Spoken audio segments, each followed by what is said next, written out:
It's FamCam. And tonight, we're just gonna chill with fluffy mics. And I'm gonna ramble for a bit. Why? Well, because I feel like it. And a lot of stuff's on my mind. Good stuff. Good stuff. Some good, some interesting. So, let's see. What should we start with? This is completely unscripted. Well, why don't we start with New Year's? And you're thinking, what are you talking about? We're already 2 weeks into 2024. That is true for you. But I'm recording this still in 2023. Yep. And that's why that's on my mind. The culture of New Year's resolutions. I posted a poll on my community tab asking if you do New Year's resolutions. The majority of the people who voted, at least at the time of me recording this, said no. And while that's understandable, I find it interesting. I, for one, still make New Year's resolutions, even if I don't think I'll follow through on them. If it's realistic enough, I'll just set it. Because if it's something that I aspire to do or achieve, I might as well put it on my radar. But I don't just do it at New Year's.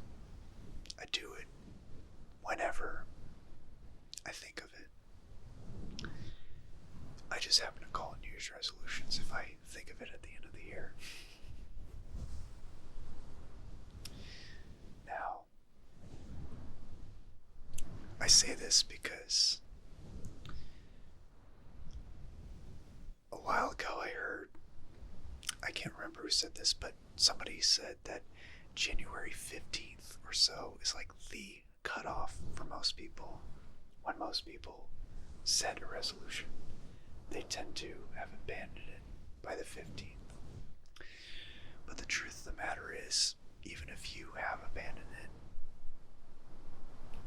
you don't have to abandon it for good. Say that you want to stop smoking. Say that you want to work out. Say that you want to eat healthier. You could still do it. You don't have to wait till next year. You don't have to give up entirely. That's the beauty of it.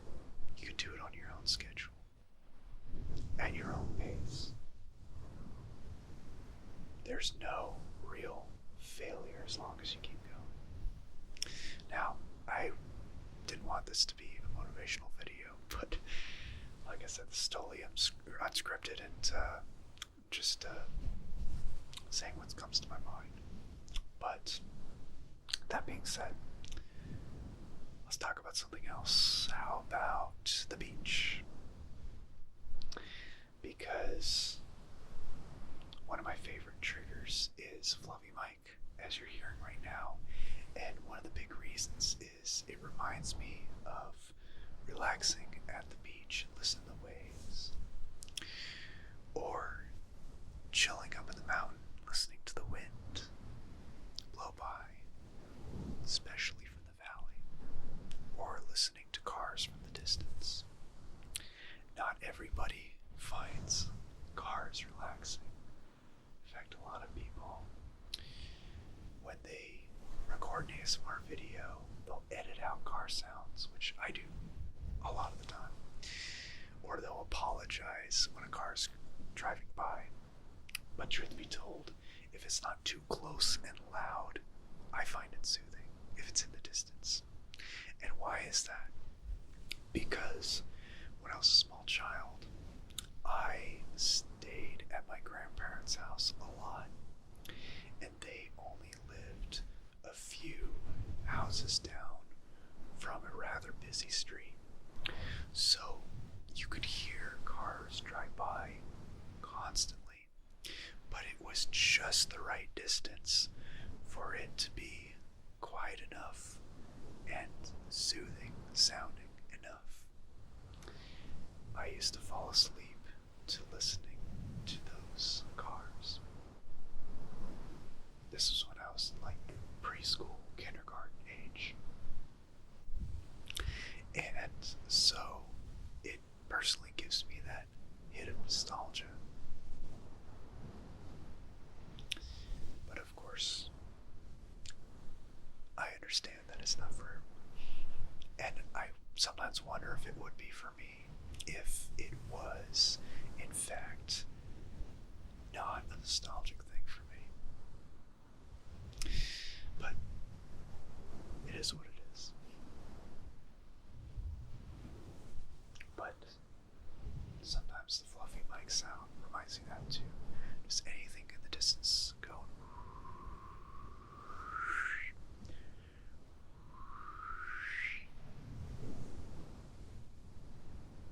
Fluffy mic is a good representation of anything like that.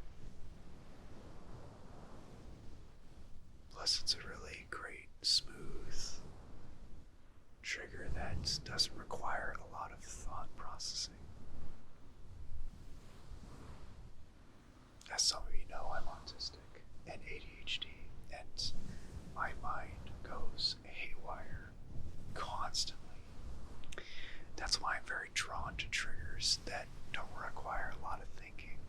So even sometimes tapping requires a bit of thinking on my part because my brain's suddenly analyzing the rhythm of it. Maybe it's the musician, me too. But that's why triggers that are a lot more white noise like this appeal to me so much. A chance to turn my mind off. Obviously, this video doesn't fully do that because I'm also speaking. But I listen to a lot of no talking ASMR because of that. Lately, I've been binging like crazy of ASMR Bakery's content. If you don't know ASMR Bakery somehow, I highly suggest that you check her out. She specializes in no talking, trigger based ASMR. And she does it on YouTube and over on Spotify. I had YouTube Premium for a while, but I recently canceled it. But I still have Spotify Premium, so I can listen to that without any ads and just have it loop all night long as it lulls me to sleep. So that's one of my go-tos to help me fall asleep at night. That and James Bond 235. Shout out to you, buddy. A lot of times I will go to sleep watching his streams over on Twitch. I've done that so much that I now have over 150,000 channel points on his channel.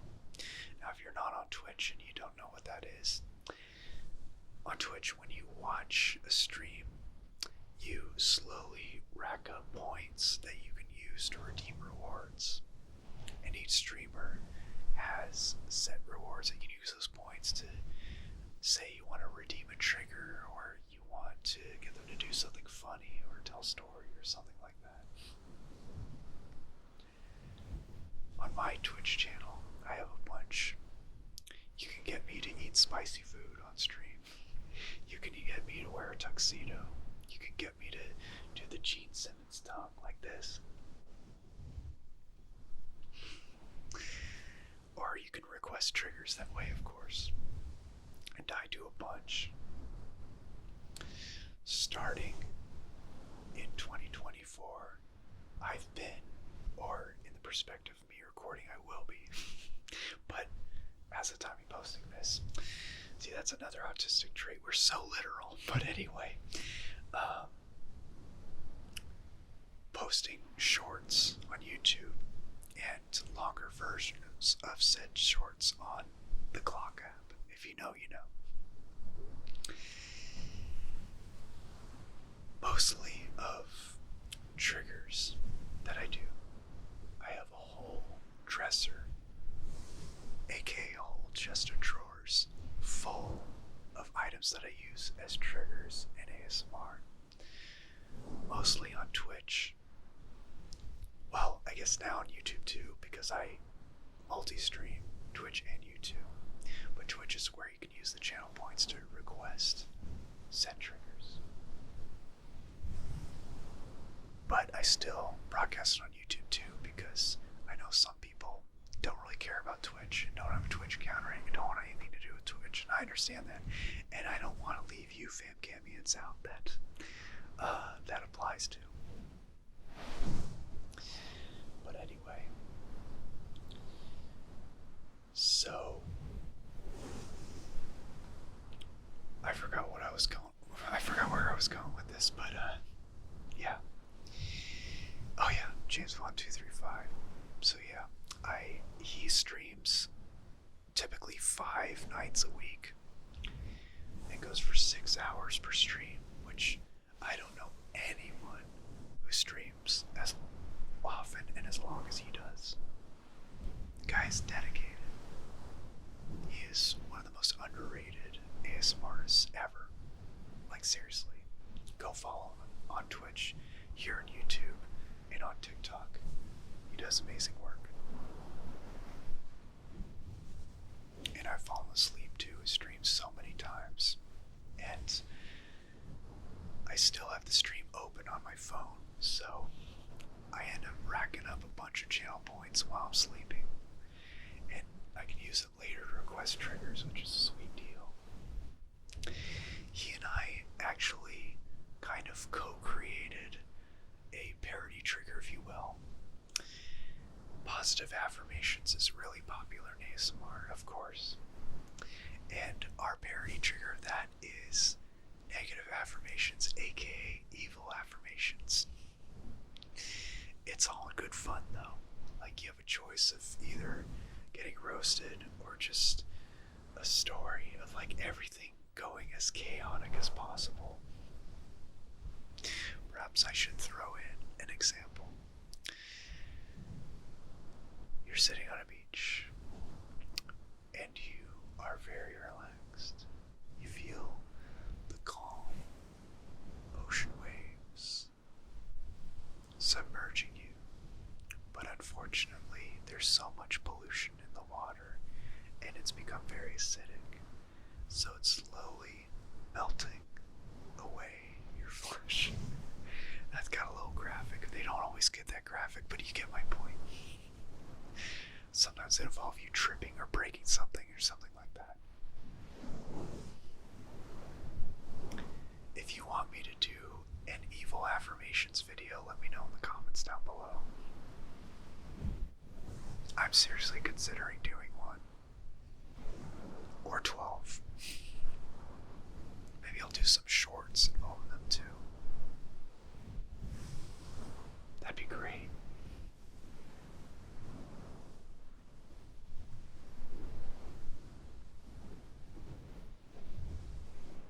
But yeah,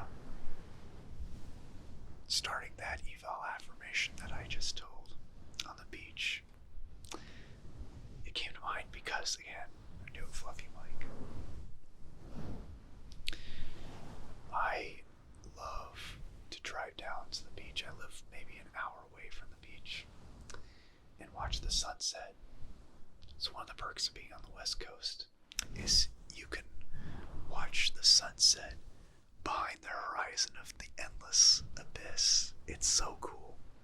If you've never tried it, I suggest you do. So that's what I will do very often back in the day, but I don't do it nearly as much anymore because I have far less time on my hands and everything is a lot more expensive. Gas is a lot more expensive, of course. In fact,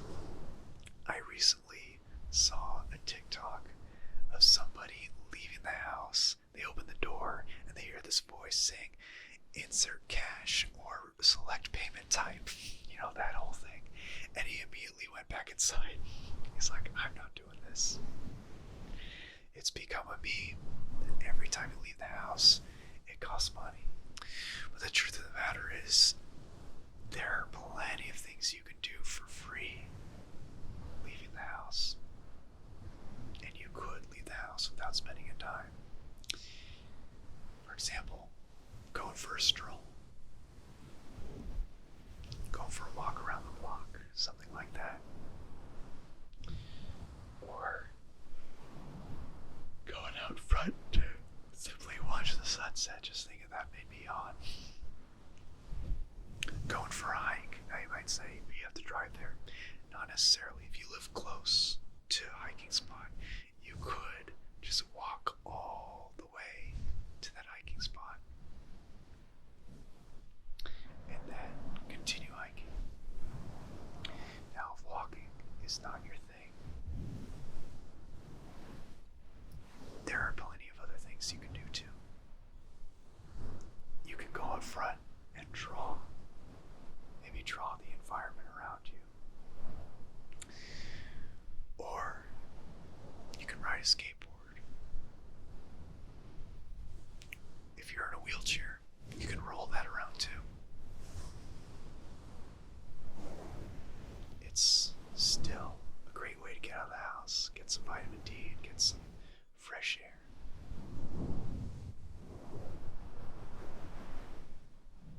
There are plenty and plenty of ways.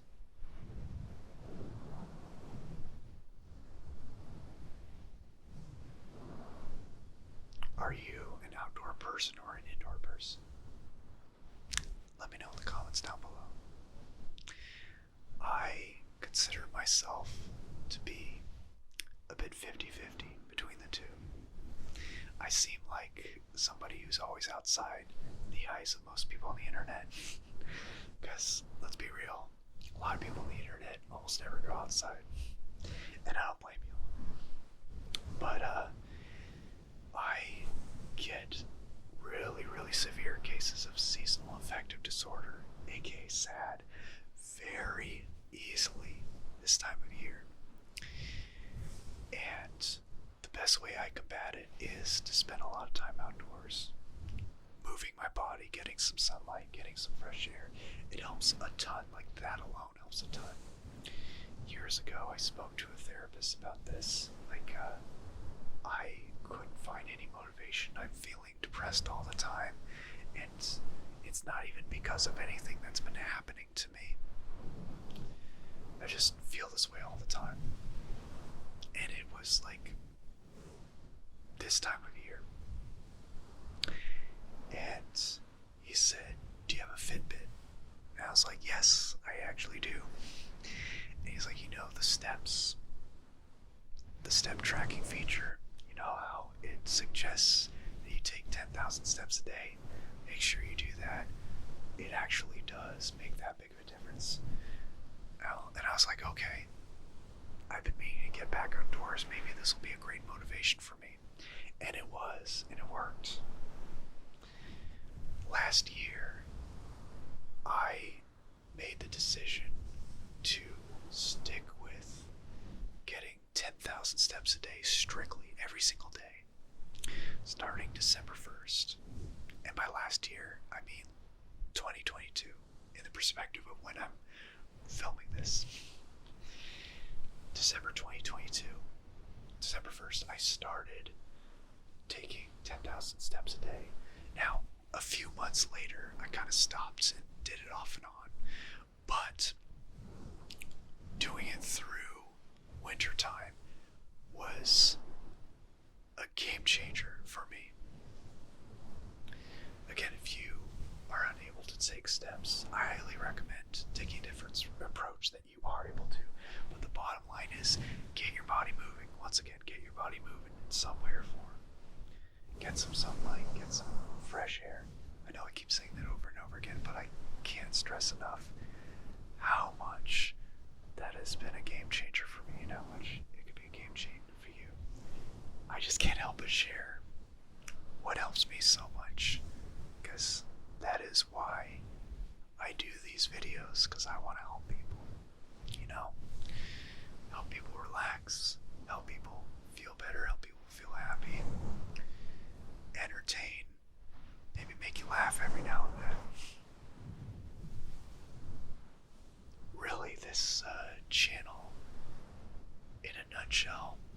this channel is all about just my brain and my heart combining forces to do what they do best. And ASMR is the perfect avenue for all of that.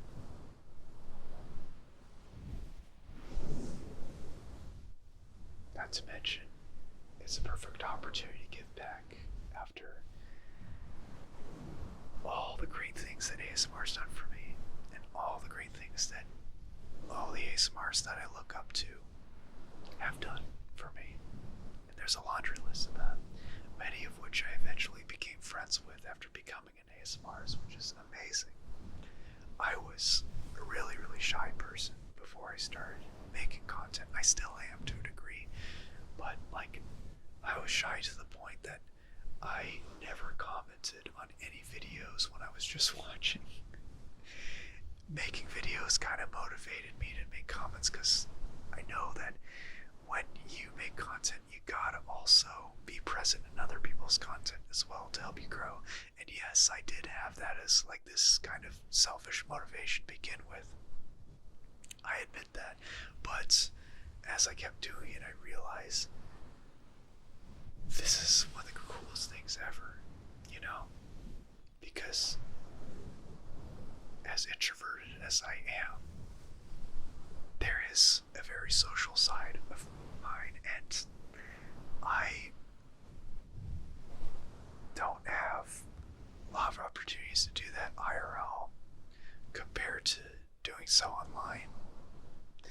See, if you're younger and you're watching this, you may not realize this, but as you get to your 30s, it becomes a lot more normal not to talk to your friends in real life, IRL, very often. Yeah. You could go like 2 or 3 months or even more not talking to one of your closest friends, and then suddenly you hit them up, and it's as if nothing happened. It's as if you were talking all along. You just pick up where you left off. And it's not something that we all like establish in advance. It's like, okay, so we're busy people. We're not going to talk to each other very often. I just want to make it very clear that it's nothing against you. I'm very busy, and I will reach out to you every now and then, but I don't want to make a big deal about the fact that we don't talk often. No, we don't establish anything like that. It just happens to be that way. Yeah, it's pretty crazy.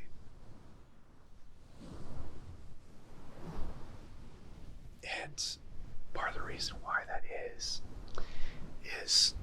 many people my age get married and have kids. Or even if you're like me, who you don't do either one of those, you have a lot of other things that you're doing. Like, you're really into health and fitness, or you're doing a lot of projects of your own, or the case may be, you're doing something to keep yourself occupied. And that's okay. That's a good thing.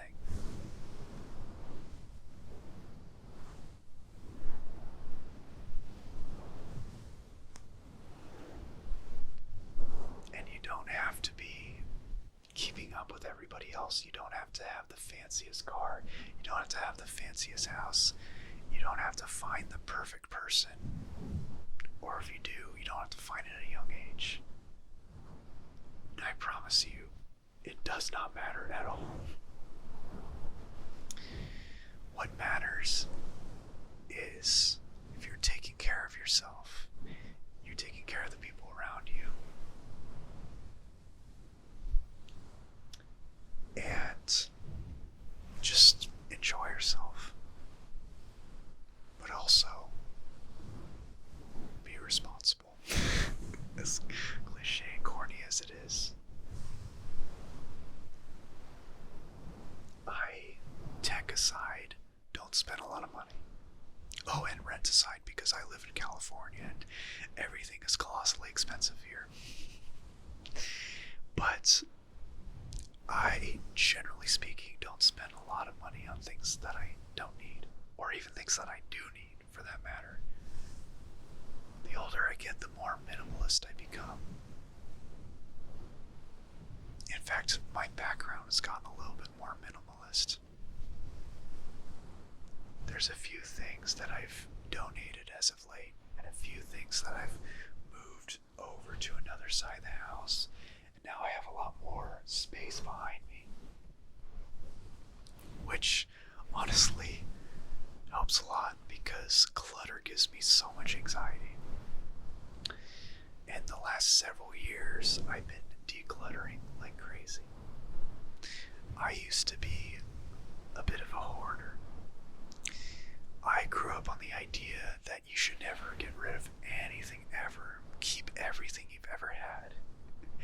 Because everything has sentimental value, or could have sentimental value. If you get rid of it, then you're never going to have those special feelings where you take it out of a box, out of the closet, and you see it, and you're going to have this wave of special feelings of sentiment. Now, you may for some things, but for me it's a very select few things, like my Super Nintendo, for instance.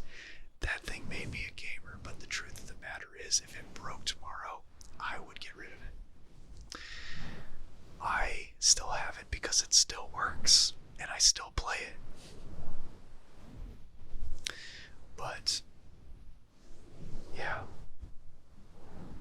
There's a lot of stuff I got rid of, and I move a lot. I've moved every single calendar year from 2009 to 2020, and then stayed in one place up until summer of 2023, and then I moved again, and that was to this place that I'm at right now. I hope I don't move again anytime soon, but you never know. Life has a funny way of creating necessary changes, for lack of a better way to put it, but yeah. And decluttering has helped a lot, because in the old days of me moving a lot, I'd have a bunch of junk that I didn't even remember existed, and I'd move that stuff over and over again. And it's a waste of money, it's a waste of energy, it's a waste of time. Physical energy, not like electricity and gas. Well, I guess it's a waste of that too. Point is, keeping a bunch of stuff that I did not need or want even was just creating a lot of stress, and getting rid of a bunch of that stuff has helped so much. My den, aka my home office, I grew up calling that a den. My den is very much empty on one side that you're seeing here. Like all that's behind me are a couple of lights on the floor casting the purple and green, my channel colors, and the acoustic foam, which doesn't have all that much use when I'm whispering and my sound's not bouncing off the walls anyway, but I still have it for A, aesthetics, and B, if I'm recording music and I want to sing, it's useful in that regard. But I don't have a lot of things hung up. I have no posters whatsoever.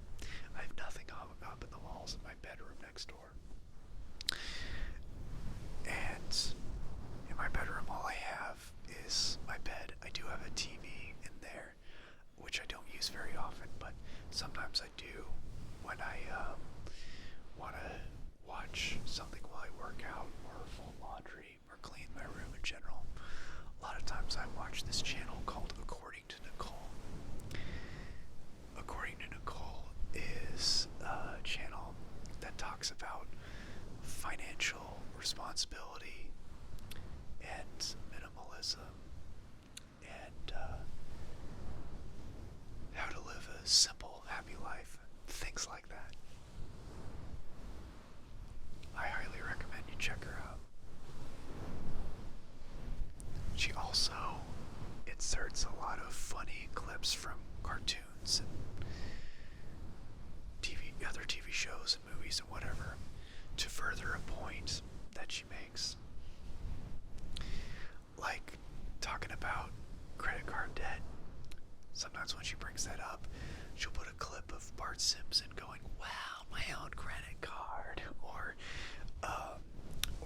a financial internet guru, for lack of a better word, coach or whatever, putting a clip of them going, "You are not credit card people. You are not. That's fine." I have no idea who it was, but if you recognize that line and know who said it, let me know in the comments down below. But yeah, I often watch According to Nicole while I do housework. Either that or I listen to music. Sometimes even ASMR. It depends on what I'm in the mood for. But yeah, that's how I spend a lot of my weekends, doing that, working out, or doing ASMR content. Sometimes hanging out with friends or visiting family. But yeah, that's usually what I do on my weekends. What do you typically do on your weekends? Let me know in the comments down below. I'm asking a lot of questions for the comments section in this video. I hope you have a lot of answers. Which reminds me, I'm due for another random questions and or word associations video. It's been a while since I've done either. But yeah, that being said, it's been a nice half hour or so, give or take, to just get in front of a camera and talk to you while I brush these little floofs on the microphones. It's like petting a couple of kitties.